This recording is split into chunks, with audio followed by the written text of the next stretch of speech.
Forge, Pennsylvania. It is winter 1777, the height of the Revolutionary War. General George Washington leads a wounded battalion, leaving a trail of blood in the snow.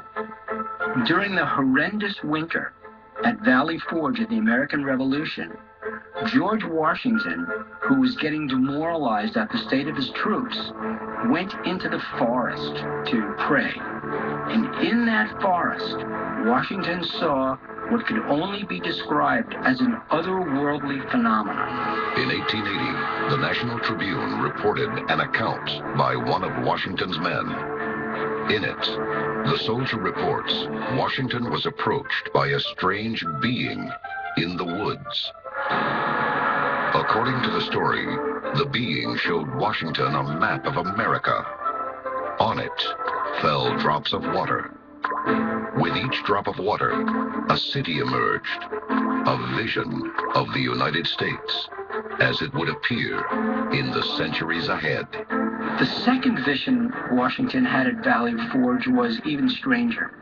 Washington said that what he saw in the forest was a floating green orb, out of which jumped little creatures, small people. Washington said they were probably members of a local Indian tribe. But why would they be jumping out of a floating green orb? Did extraterrestrial creatures visit America's first president? This portrait of Washington features what seems to be a glowing craft hovering above a globe of the Earth. Could alien inspiration have affected not only this founding father, but others as well? Baton Rouge, Louisiana. According to a published account, on April 5, 1800, President Thomas Jefferson and his aide witnessed something unexplainable fly above their heads and crash into the earth. So Jefferson's aide said that when they saw this UFO, it was about 70 to 80 feet long and about 200 yards off the surface of Earth. The object is described to be the size of a house and crimson red. After it passed over them for about 15 to 20 seconds, they saw it kind of disappear behind a hill, and they heard like a large crash and felt a rumble on the ground, which means whatever this object was definitely crashed here on Earth. Upon investigation, Jefferson learns that the surface of Earth was found broken up and badly scorched. Could this sighting, as many alien theorists believe, be the first UFO crash encountered by a president, but not the last?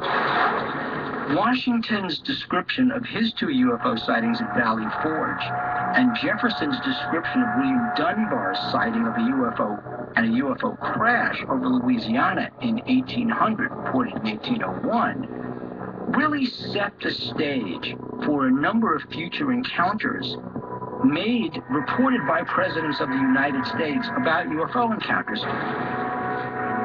In the centuries to follow, America flourishes, and thousands of fellow Americans report unexplained craft in the sky. Los Angeles, 1895. The Foo Fighters of World War II. Roswell, 1947. As UFO and alien encounters spread around the United States, Americans grow afraid. In 1952, there was a huge increase in UFO sightings across the nation. You would call this a UFO wave. From coast to coast, UFOs were pretty much seen everywhere. It was known as the Year of the UFO. While many dismiss these stories as Cold War paranoia, one key event challenged skeptics, asking why aliens don't just show up on the White House lawn. Because in July of 1952, they almost